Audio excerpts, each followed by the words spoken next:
Hello, welcome to another VsCards video. My name is mvcuic. I'm an independent stamping up demonstrator in Australia, and this video we're going to make a fun peekaboo card.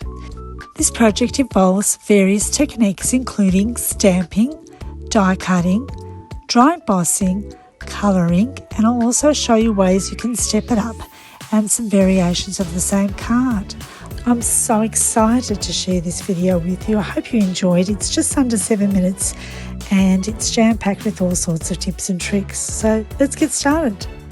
The star of the show for this video is this birthday piggy. It's a gorgeous stamp set, but first up I'm going to actually cut a hole in the card front.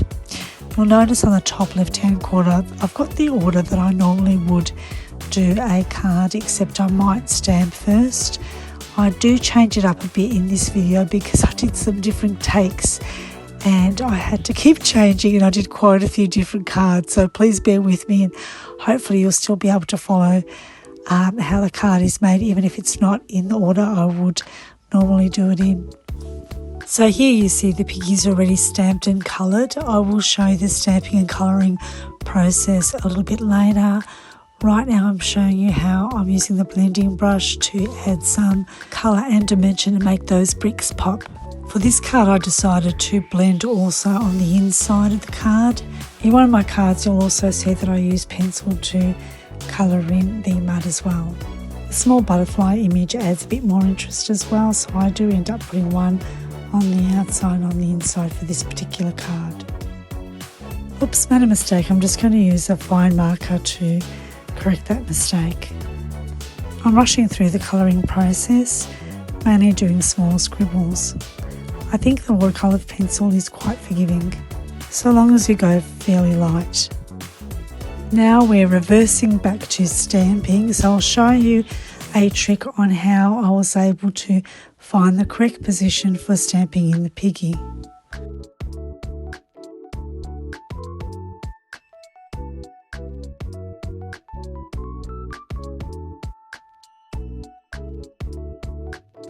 The red arrows are pointing to the marks that I've created on my scrap piece of paper, so that I have a guideline on where to position the piggy. But you can go a step further than that by actually using grid paper and marking reference points as shown here in the video. I first mark the width of the card in case I move out of my place, and then I will mark the width of the hole that I want to create and then the height. So the two lines are a great guide for me to go ahead and use in reference.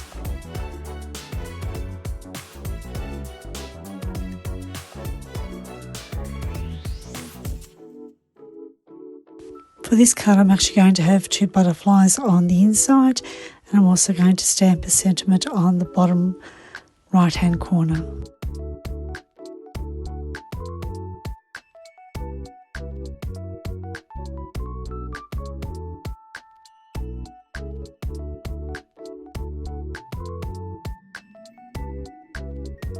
For this card I decided I'm not going to colour in heavy all inside the pig, but rather around it and mainly on the lines.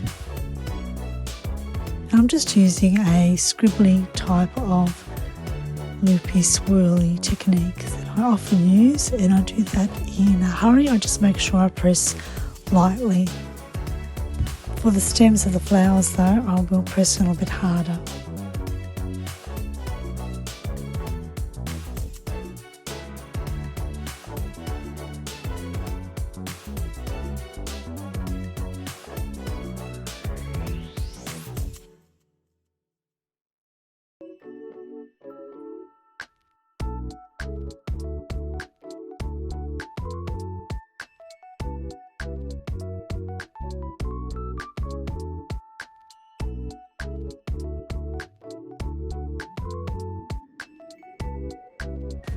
For this card I've decided to use the blender pen. Now it doesn't do a perfect job with blending. You can still see the curls and swirls that I used in the background, but the solution in the pen does make it a little bit more blendier and it will come out a little bit darker. I'm now stamping the sentiment for the card front, and I will use a sponge stopper to ink up on the edges of the banner to make it pop. I'll also use dimensionals for the same reason.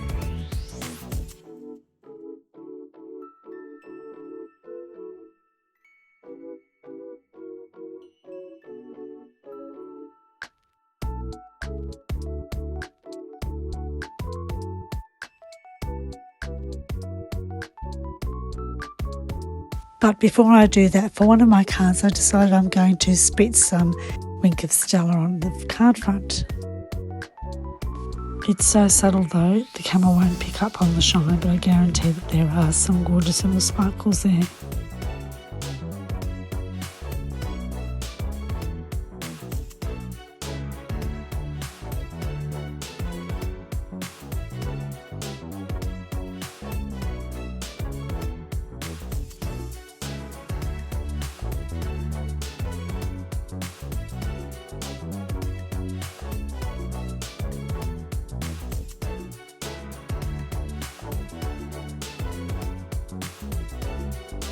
To step it up, you can also add a window sheet, which I have in this particular card.